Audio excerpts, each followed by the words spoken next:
에스겔이라는 이름은 하나님이 강하게 하신다. 세상이 너무 악하니까 강하지 않으면 사역을 할 수가 없는 거예요. 그래서 이 이름도 하나님이 강하게 하신다 이런 뜻이 있고, 사실 에스겔서를 읽어본 사람 있어요? 사실 에스겔서는 잘 인용도 안 하고 에스겔서를 우리가 특별히 시간을 내서 읽을 일이 거의 없는 성경 중에 하나입니다. 자, 그런데 그러다가 한번 읽어보면 이해가 너무 안 돼요. 그냥 책을 덮어버리게 되죠. 어려워요. 이유가 있습니다. 배경을 모르면 에스겔은 하나도 이해가 안 되는 거예요. 자, 이 에스겔 안에는 하나님의 마음이 너무너무 잘 표현이 되어 있어요. 자, 두 남녀의 그 사이에 불화가 생긴 거야. 그리고 부부 사이에 뭐 불화가 생겼어. 그러면 약간 악유도 하고 막 이런 것도 하잖아요. 이런 모습이 성경에 그대로 나와 있어요. 자, 성경의 하나님의 사랑을 아가페라 할 때는 문제가 생깁니다, 여러분. 아가페는 정말로 이 사랑의 최고 절정이잖아요. 그런데 하나님이 성경에 질투하는 모습을 보여주고 있어요. 그리고 아예 대놓고 나는 질투하는 하나님이라고 얘기해요. 자, 성경에서 표현하는 사랑은 우리가 삶에서 경험하는 관계적인 어떤 사랑? 이런 것들이 너무 유사하게 잘 표현이 되어 있다는 거예요. 그래서 누누이 하는 얘기가 좋은 부모님 밑에서 자란 사람, 좋은 연인을 만나고 좋은 자녀를 낳아서 기르는, 자, 이런 경험이 있으면 있을수록 하나님에 대한 사랑을 정확하게 이해할 수 있다는 거예요. 굉장히 이념적이고 관념적인 사랑이 아니라는 거예요.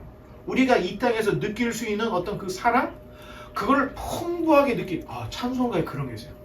그 사랑 받은 사람만 그 사랑 알겠네. 찬송가 중에 이렇게 표현이 되어 있어요. 자, 하나님의 서운한 마음이 그냥 원색적으로 표현이 되어 있고, 비유를 통해서 하나님이 결국에는 이스라엘과 결별해야 되겠다, 그 시련의 마음까지도 너무 이 원색적으로 다루고 있습니다. 그리고 좀 재밌는 게, 여러분 우리가 외계인 하면은 떠오르는 그 모습이 있죠. 근데 그 모습이 사실은 스필버그가 만든 외계와의 조우라는 영화가 있어요. 그때 지금 우리가 각인되어 있는 외계인의 모습이 나와요. 참 재미있는 게, 성경에 일반 영화에서 나오는 그 UFO, 미확인 비행 물체라는 게 성경에 있습니다. 거의 영화, TV, 라디오, 언론이 다 유대인들 겁니다. 어찌 생각해보면 UFO라고 할 때 그 UFO가 굉장히 유대적인 모습을 갖고 있는데, 오늘 에스겔서에 UFO가 등장을 합니다. 자, 그래서 첫 번째 그림에 저 위에 뭔가 UFO 같은 어떤 그 그림을 선택한 이유가 이런 내용들이 나오기 때문에. 자, 그 다음 장을 넘겨보면 에스겔서는 만만치가 않습니다. 48장이에요. 또 넘겨보면 주제를 한번 읽어보겠습니다. 시작. 바벨론 포로민 격려와 이스라엘의 회복. 이미 이때는 바벨론으로 1차, 2차 포로가 끌려간 상태예요. 그리고 아직 이때에는 3차 포로가 있지 않은 거예요. 그렇다면 3차 포로 기간에 예루살렘 성이 무너져요.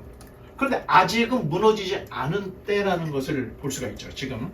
그래서 1장부터 3장까지는 에스겔의 소명, 4장부터 24장까지는 예루살렘과 유다의 심판에 대한 이야기가 나와요. 그리고 25장부터 32장까지는 이제는 열방, 일반 세상이죠. 열방에 대한 심판. 그리고 마지막 33장부터 48장은 이스라엘의 회복에 대한 이야기가 기록이 되어 있습니다. 자, 그 다음 그림을 보면, 자, 에스겔의 소명에 대해서 우리가 한번 보려고 하는데, 에스겔은 요야긴 왕이 포로될 때 그때 잡혀갔다고 자기가 얘기를 하고 있어요. 에스겔이 소명을 받은 때는 자기 나이로 한 30살쯤 됐을 때, 30살쯤 됐을 때 사명을 받는데, 그때가 언제냐? 자기가 포로로 잡혀간 지 5년째 되던 해에 나이가 30살쯤 될 때 하나님으로부터 소명을 받았다. 어디서? 바벨론의 이 갈대아의 그발 강가에서 이상을 보게 된 거예요. 자, 에스겔은 하나님의 현년이라고 하는 게 신이 나타나는 것을 현년이라고 합니다. 하나님의 이 현년의 이상을 보고 충격을 받았습니다. 그 안에 이런 그림이 있죠. 케루빔 천사가 있고 뭔가 동글동글한 바퀴들이 있고 빛난 보좌. 자, 이런 것들을 보면서 선지자로 부름을 받게 되었던 겁니다. 자, 에스겔도 제사장 가문 출신입니다. 당시 제사장으로 봉직할 수 있는 나이가 30세였어요. 그런데 30세 되던 때 포로로 끌려온 지 5, 6년 정도 됐을 때 부름을 받았다는 거예요. 자기가. 자, 에스겔뿐만 아니라 예레미야도 제사장 출신이었죠. 에스라도 제사장 출신이에요. 그러니까 제사장 출신 선지자들이 꽤 있는 걸 볼 수가 있습니다. 자, 에스겔이 제사장으로 봉직할 수 있었다면 생활이 보장이 되는 거예요. 성전에서 제사장직을 하고 성전에서 나오는 뭐 소위 말해서 그냥 사례금 내지는 월급을 받기 때문에 안정된 생활을 할 수가 있었던 겁니다. 그런데 예루살렘에서 포로로 끌려갔기 때문에 바벨론에는 성전이 있습니까? 없습니까? 없지요. 할 일이 없는 거예요. 더군다나 포로로 끌려왔으니 예루살렘에서 대장장이라 하던 사람은 바벨론에 가서 뭘 하면 됩니까? 아니, 대장장이라 하면 돼요. 예루살렘에서 회계 업무를 했던 사람이 바벨론으로 끌려갔을 때 거기서 할 수 있는 게 회계 업무를 하면 되는 거예요. 그런데 제사장은 성전에서 봉사하는 사람인데 포로로 끌려갔으니 가장 별 볼 일 없는 사람으로 전락을 했는데 그때 하나님께서 에스겔을 불러주신 겁니다. 자, 에스겔의 사역은 예루살렘 멸망 직전 한 5년에서 6년 전에 하나님께서 불러서 사역을 하게 됐는데 하나님께서 에스겔을 얼마나 강하게 하셨는지 여러분 화강암 있죠? 화강석 되게 딱딱한 돌인데 이거 갖고는 안 돼. 금강석 같이 아주 단단한 사람으로 하나님이 에스겔을 만들어 주십니다. 그래서 누가 설교를 하는데 뭐라고 해도 끄떡없어. 아예 그냥 화강암이 아니에요. 그냥 금강석 같은 이마를 갖고 있어서 누가 웬만큼 지탄해서는 뭐 끔찍도 안 하는 이런 그 강직한 사람으로 하나님께서 강하게 해서 사역을 하셨다. 자, 그때까지도 유대인들은 예루살렘의 불패를 맹신하고 있었어요. 여호와의 임재가 있는 여호와의 성전이 있는 한 유대 땅은 절대 멸망하지 않는다. 이런 불패 신화, 불패의 맹신을 가지고 있었던 거예요. 그러다 보니까 사람들이 독이 오를 대로 올라 있는 거야. 그러니까 사역을 할 때에도 사회적 분위기가 너무 악독할 때는 진짜 아예 아주 강력한 이런 모습으로 사역을 해야지 너무 유약하면 사역이 안 되는 거예요. 자, 이런 모습을 에스겔에서도 우리가 이렇게 볼 수가 있습니다. 자, 그 다음 그림을 보면 4장부터 24장까지는 예루살렘과 유다에 대한 심판 기록이 되어 있는데 예루살렘 심판에 대한 에스겔의 예언이 굉장히 독특했습니다. 보통 선지자들은 하나님께서 이상을 보여주거나 하나님께서 주신 말씀이 있으면 백성들에게 내가 본 이상을 그대로 얘기해요. 그리고 주신 말씀이 있으면 가감없이 그대로 전해줘요. 그런데 에스겔의 예언은 말이 아니었던 거예요. 우리 행위 예술이라고 들어봤죠? 이러고 있는 것처럼 에스겔의 예언은 행위 예언을 했던 거예요. 어떻게 보면 자, 제가 설교하다 말고 갑자기 이러고 있으면 여러분 어때요? 드디어 목사님이 가구나. 똑같아요. 아니, 에스겔은 뭐 다른 선지자처럼 말을 하거나 뭐 언변을 이게 아니고 이상한 짓을 했던 거예요. 자, 넘겨보면 토판, 이 토판에다가 예루살렘을 딱 그려놓고 예루살렘이 포위되는 것 같은 딱 이런 거를 만들어 놓고 아니 여기에 누워서 좌로 390일 누워 있는 거야. 여러분 390일이면 1년이 넘는 거예요. 1년 넘도록 이거 이렇게 만들어 놓고 이게 지금 누워가지고 자 390일이 끝나니까 어떻게 되세요? 일어나서 이제 반대로 40일을 더 누워서 340일을 이런 모습을 보였어요. 그래서 사람들이 볼 때 아니 이 사람이 뭐 하는 거지? 왜 이러고 있는 거지? 자꾸 의문을 갖게 된 거야.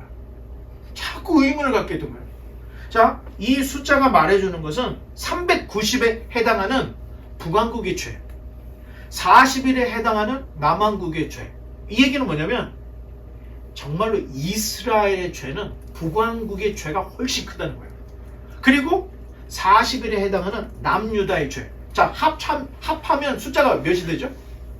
자, 390에 40을 더해서 정신을 차리고 이제 430. 그런데 참 재미있는 게 이 430이라는 숫자를 에스겔서를 보면은 하루가 1년이라고 얘기해요. 그러면 430년을 뜻하는 거죠. 자, 요걸 잘 보면 예루살렘을 누가 수도로 삼았죠?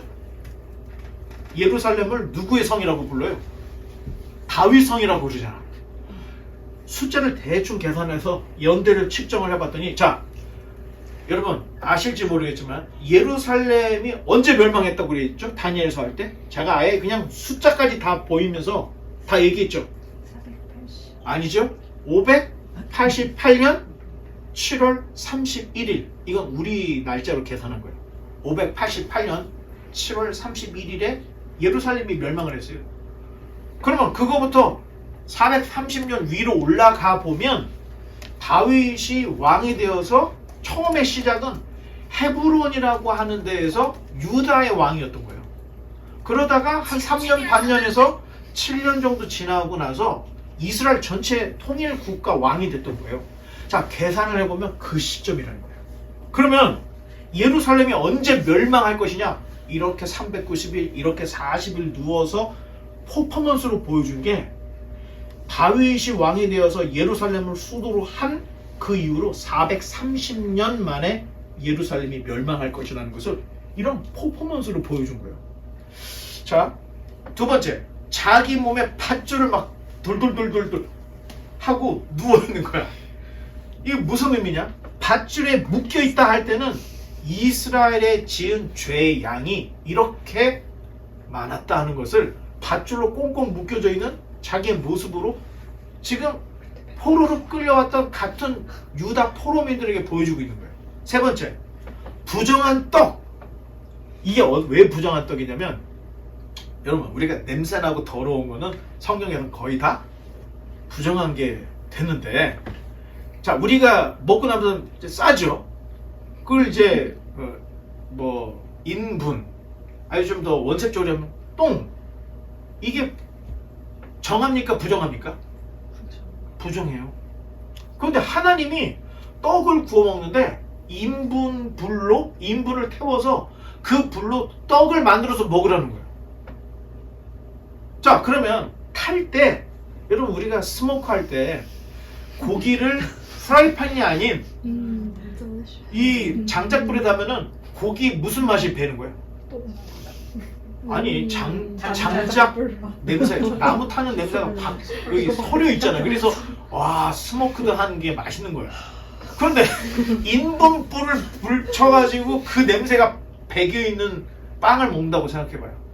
그러니까 에스겔이 하나님 도저히 못하겠습니다. 그랬더니 쇠똥으로 바꾼다.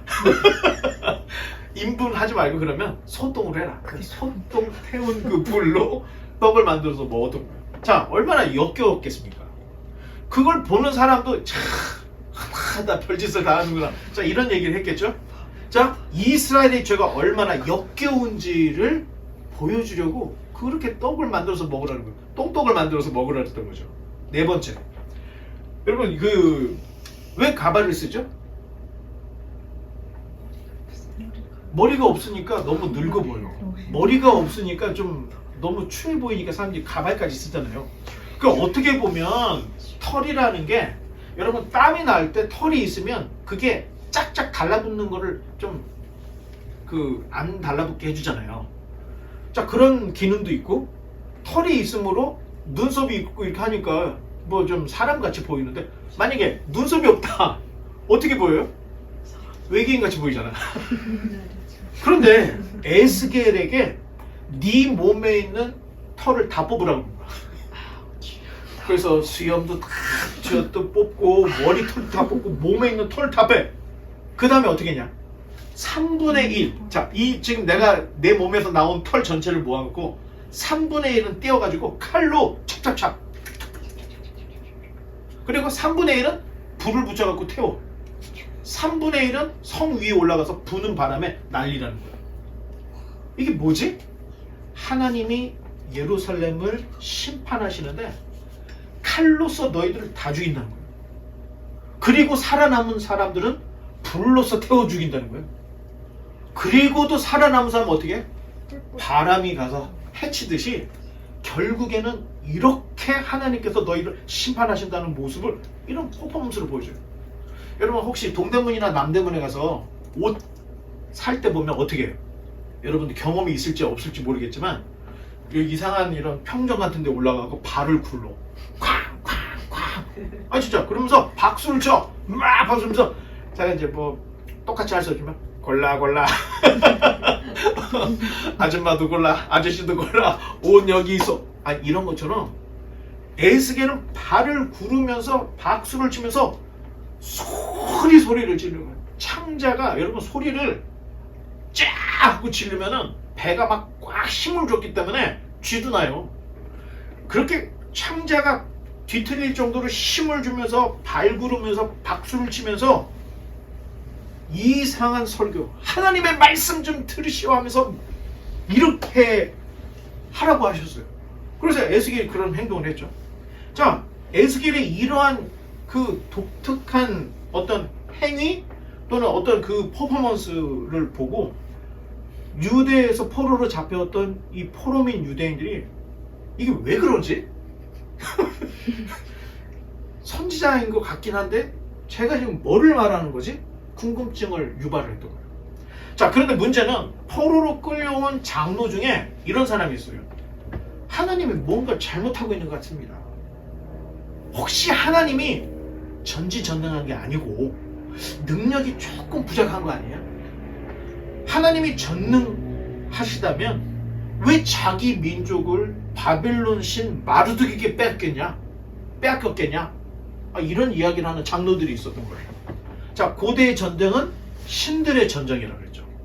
그래서 두 나라가 싸웠다 할 때는 여호와의 신과 마르둑 신이 싸운 거예요. 그러면 마르둑 신이 이겼어. 이겼을 때 어떻게 해? 포로들 그리고 그 성전에 있던 기명들을 다 가지고 가. 이게 뭐예요? 전리품들이라는 거예요. 그래서 자기네 신 앞에 다 갖다 놓는 거예요. 그런 것처럼 지금 자기네들은 포로로 끌려왔는데 도대체 하나님은 전지전능한 거 맞냐? 이런 의문을 제기하고 있던 거예요. 자, 더군다나 하나님이 예루살렘을 버리신 것은 죄 때문이다 라고 한다면 아니 우리가 도대체 무슨 죄를 얼마나 졌길래 하나님이 이토록 우리를 이렇게 철저히 심판을 하신다는 거냐? 막 따져 물었던 거예요. 허구한 날 장로들이 이 에스겔에게 와서 따지면서 묻는 거예요. 그것도 한 가지 물어보겠습니다. 이게 아니에요. 너 선지자야? 대답 좀 해봐! 하면서 막 소리 지르면서 에스겔한테 막 얘기를 하는 거예요. 자, 에스겔이 몇 살 때 선지자가 됐다고 그랬죠? 30 선지자는 솔직히 이게 그냥 새내기 아는 것도 별로 없는 거예요 지금. 아니 그런 사람한테 이렇게 어려운 질문을 막 하면서 삿대질 하면서 막 호통을 치니까 에스겔이 쫄아가지고 말도 못하고 저 말입니다 이러고 있는 거예요.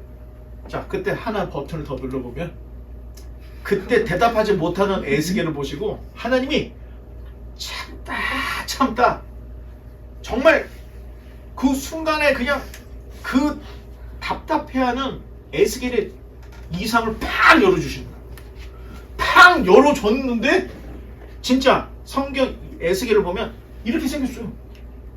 이렇게 생긴 것이 나타나가지고 에스겔의 머리채를 잡아가지고 끌어올리는 거야. 아니 보통 영화에 보면은 몸이 이렇게 빙 하고 올라가야 되는데 그게 아니야. 머리채를 휘감고 그냥 머리채를 가지고 그냥 확 올라가가지고 갑자기 예루살렘으로 순간 이동을 하는 거야. 이건 제 얘기가 아닙니다. 에스겔서를 읽어보면 그렇게 써 있어요. 순간 이동을 해. 이 모든 사건은 장로들에게 대답을 못 해갖고 막 응? 어떻게 하지 어떻게 하지? 막 이렇게 하고 있는 에스겔의 그 순간에 하나님의 이상이 팍 열리면서 지금 그 UFO 같은 거 그러면서 갑자기 예루살렘으로 확 가가지고 하나님이 무엇인가를 보여주는 거예요. 그 다음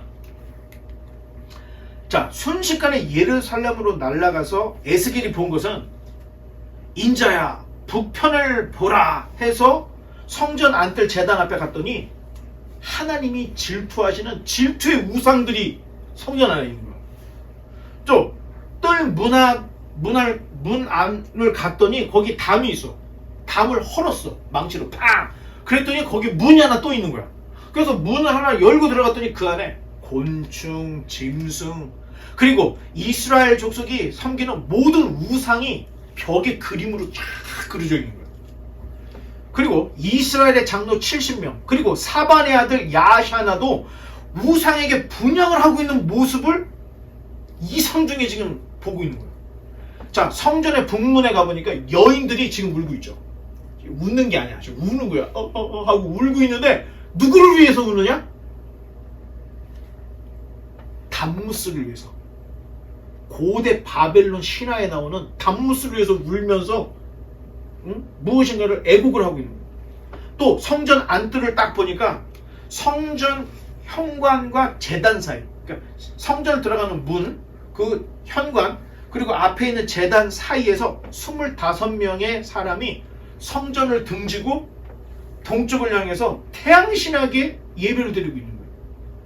이 광경을 하나님이 머리채를 잡아가지고 에스겔을 예루살렘으로 보내서 예루살렘의 죄가 무엇인지를 그냥 다 보게 해주었던 거예요. 자 이렇게 극악무도한 죄악 중에 포로민 장로들이 뻔뻔스럽게 에스겔에 찾아와가지고 우리가 뭐를 잘못했냐? 우리의 죄가 뭐냐?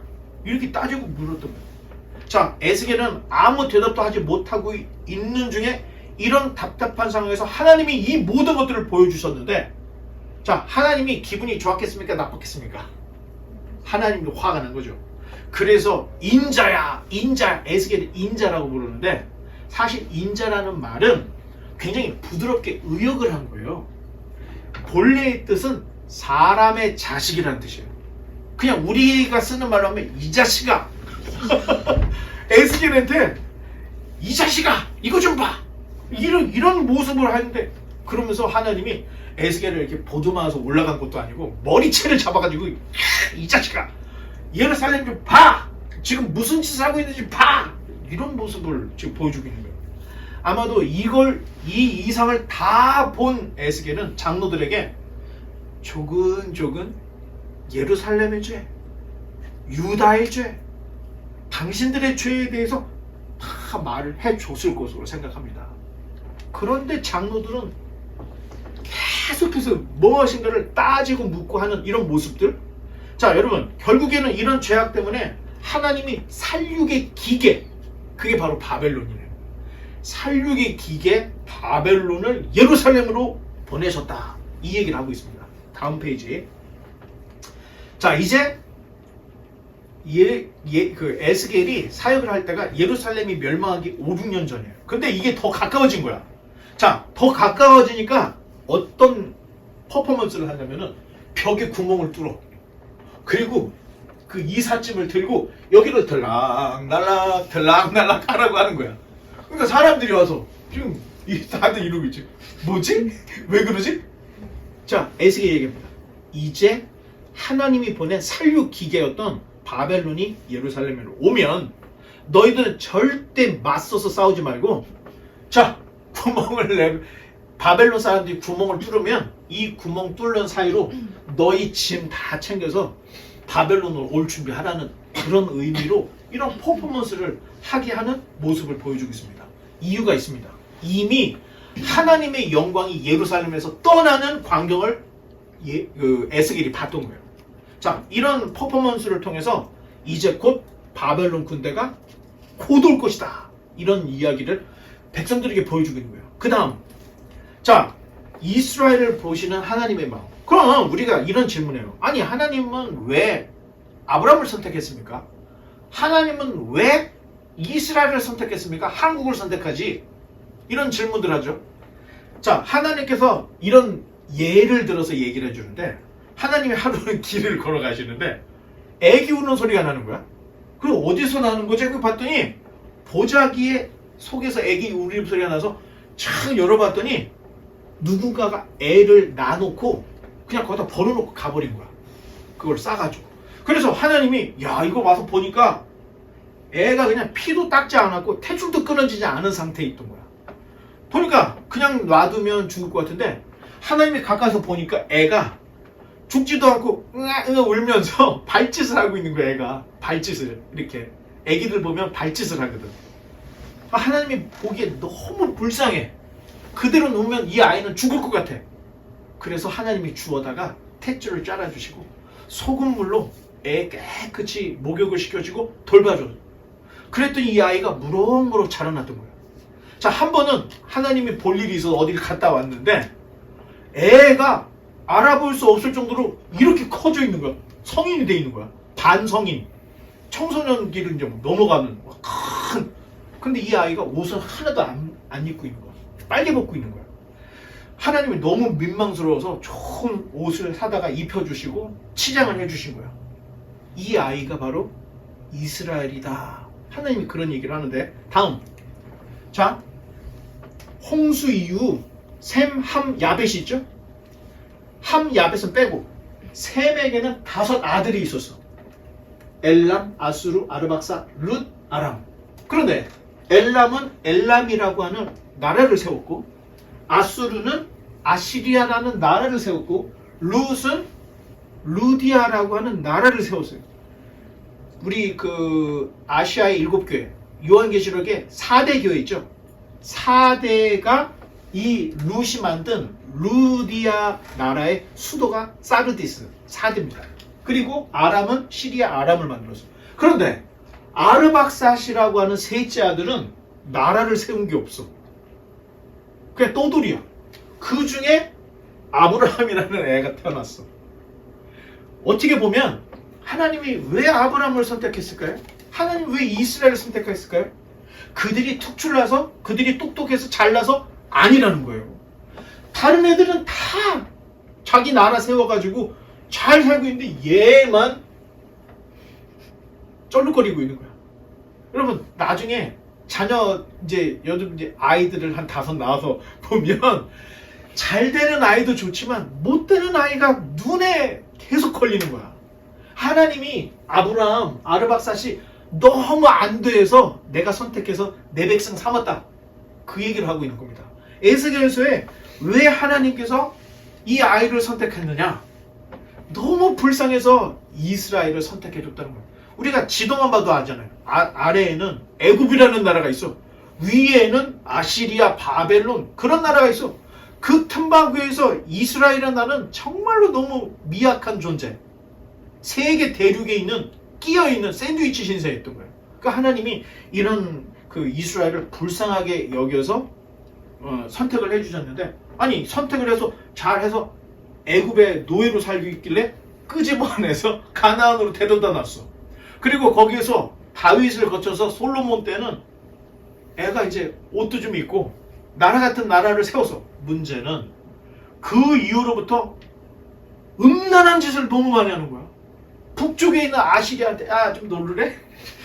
바벨론한테 좀 너도 좋아 괜찮아. 애굽한테 뭐로도 좀 오든가 하면서 계속 꼬리를 치고. 자, 아예 성경에 어떻게 써있냐면 창녀들은 돈이라도 받으면서 그 짓을 하는데 내 백성 이스라엘은 지가 돈을 주면서 음탕한 짓을 한다고 하나님 그렇게 얘기를 하고 있는 거예요.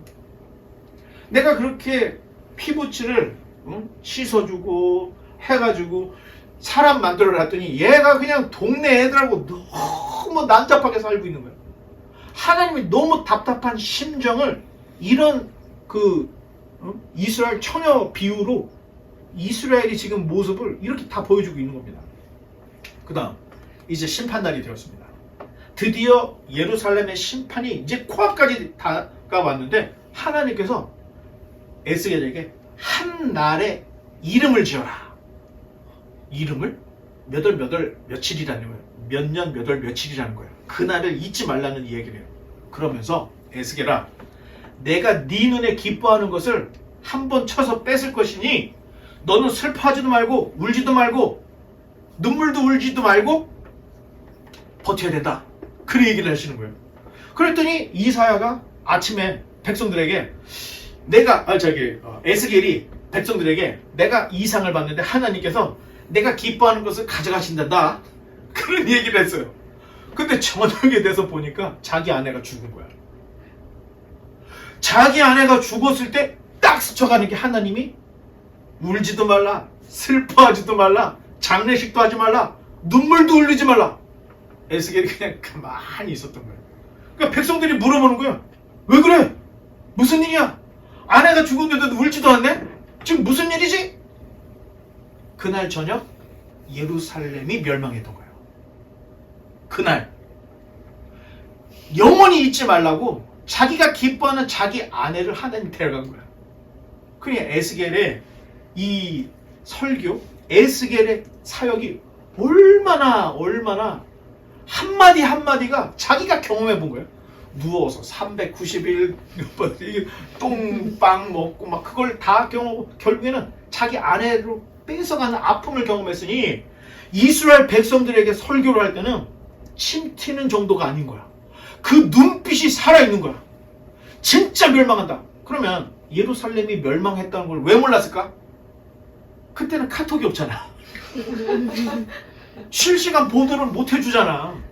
그때 몰랐던 거야. 그런데 나중에 알고 봤더니 에스겔 부인이 죽은 날 예루살렘이 함락됐던 거야. 이거 자, 그 다음 넘겨보면 25장부터 32장까지는 이제 하나님께서 열방을 심판하신다. 하나님께서 이렇게 보시니까 왜 이렇게 이스라엘이 탐려가 됐냐? 주변 놈들이 나쁜 놈들인 거야. 여러분, 그래서 부모님들이 친구 잘 새겨라 하죠. 미국 올 때 나 공항에 라이드 온 사람이 세탁소 했으면 거의 세탁소를 해. 내 지금 한 사람이 뷰티 서플라이즈라면 자기도 뷰티 서플라이즈를 해. 보통 다. 그 주변에 있는 친구가 중요하다는 거예요. 자, 하나님 보니까 그 주변에 있는 녀석들이 다 못되는 거야.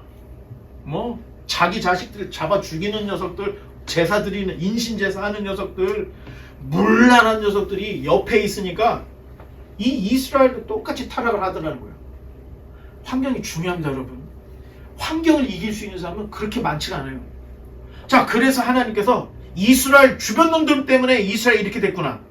마광된 칼, 번쩍번쩍 빛나는 칼, 살인기계 바벨론은 예루살렘만 보낸 게 아니에요. 그냥 암몬, 모압, 에돔, 두로, 시돔, 애굽을 다 쳐가지고 한 구덩이에 빠뜨리는 환상을 보여줬는데 바벨론이 싹 다 쓸어버렸죠.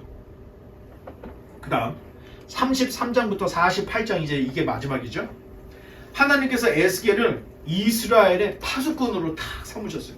그리고 바벨론의 포로에서 반드시 너희는 돌아올 것이라고 하는 소망을 주셨는데 마른 뼈, 골짜기에 마른 뼈가 갑자기 뼈가 따바닥 하더니 심줄이 생기고 살이 붙더니 일어나가지고 군대가 되는 거야.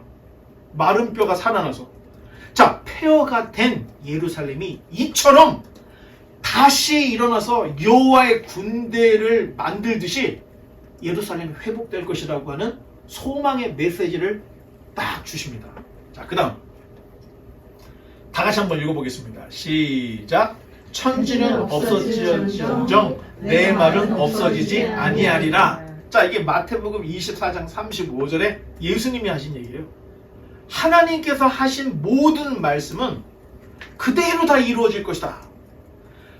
에스겔이 이걸 믿었던 거예요. 성경에 기록되는 예언은 그대로 성취될 것이라는 걸 믿었어요. 그래서 상식 밖의 행동을 할 때 주저없이 했던 거예요. 똥빵도 먹고 엎어져도 있고 꽁꽁 묶기도 하고 그대로 절대로 자기 생각으로 한 게 아니라는 거예요. 하나님이 주신 말씀대로 그대로 했는데 그 행동 모든 것들이 예루살렘의 멸망, 주변에 있는 나라들의 멸망을 통해서 예언된 이상을 봤던 모든 것들이 그대로 이루어졌던 것을 에스겔이 경험을 했습니다. 자, 에스겔은 행동을 통해서 역동적으로 말씀을 선포했어요. 그로 인해서 백성들에게 영적 심리적인 충격을 주었고 결국 하나님께 돌아오게 하였는데 바벨론 포로 기간에 그들이 그렇게 섬겼던 아세라, 바알, 우상이 그냥 싹 다 정리가 됐던 거예요. 안 믿으니까 없어지죠. 그래서 그냥 유물로 남게 돼버린 거예요. 자, 아마도 에스겔에게 찾아와서 질문하고 답변하는 그 과정, 장로들이 자꾸자꾸 찾아왔다 그랬죠. 묻고 답하고 묻고 답하던 곳이 바로 회당이 시작된 이유였지 않았을까라고 생각을 하는 거예요. 회당이 왜 시작됐냐? 선지자에게 찾아가서 물어보는 거야. 그러면서 묻고 답을 하면서 아예 그냥 뭐를 지었던 거지. 그게 바로 회당이 시작됐던 시조가 아니었을까, 이렇게도 생각을 해요. 자, 신앙이라는 것은 가만히 눈을 감고 온갖 잡소리 그리고 온갖 잡것 이런 것들을 듣고 보려고 하는 것, 이게 여러분 맹신이고 우상이고 신비주의라는 거예요. 그런데 성경에서는 절대 이거를 하라고 얘기하지 않아요. 맨정신으로 우리 역사 가운데 활동했던 하나님의 숨결, 손길, 이걸 성경을 통해서 보고 듣고 느끼고 너희 백성처럼 불순종하지 말고 하나님의 말씀을 그대로 순종하라. 이게 성경의 가르침이라는 겁니다. 이제 결론을 맺겠습니다. 에스겔서는 에스겔서 맨 마지막에 새로운 성전, 자, 새로운 성전을 딱 보여줍니다. 그 새로운 성전이 바로 소망이라는 거예요. 소망. 이미 예루살렘은 멸망을 하고 무너졌지만 하나님께서 새로운 새 성전을 지어주겠다, 이런 비전을 보게 돼요. 그 소망을 품은 이들은 결코 죽지 않고 살게 되는데, 자, 에스겔이 선포했던 심판, 재앙, 애가는 죄인을 죽이기 위해서 한 게 아니라는 거예요. 제발 죄에서 돌이켜서 살고 죽지 않는 것을 위해서 에스겔이 이런 말씀을 기록을 하고 이런 퍼포먼스를 통해서 하나님의 말씀을 전했다는 겁니다. 그래서 새 성전의 비전, 즉 구체적인 소망을 보여주시면서 에스겔을 끝났는데, 그 소망을 가진 자들은 하나님이 함께 하시는 여호와 삼마, 여호와 삼마라는 뜻이 하나님이 거기 계시다는 뜻이에요. 성전에 계신 하나님이 새로 지어질 성전에 계시니 너희들은 소망을 잃어버리지 말고 소망을 가져라, 축복의 약속을 믿어라, 이런 이야기를 하고 있습니다. 바라기는 하나님을 가까이 하여서 여호와 삼마, 거기 계시는 하나님을 인격적으로 만나서 좌로나 우로나 치우치지 않고 믿음의 길로만 나아갈 수 있는 저와 여러분 되시기를 주님의 이름으로 간절히 축원합니다. 기도하겠습니다.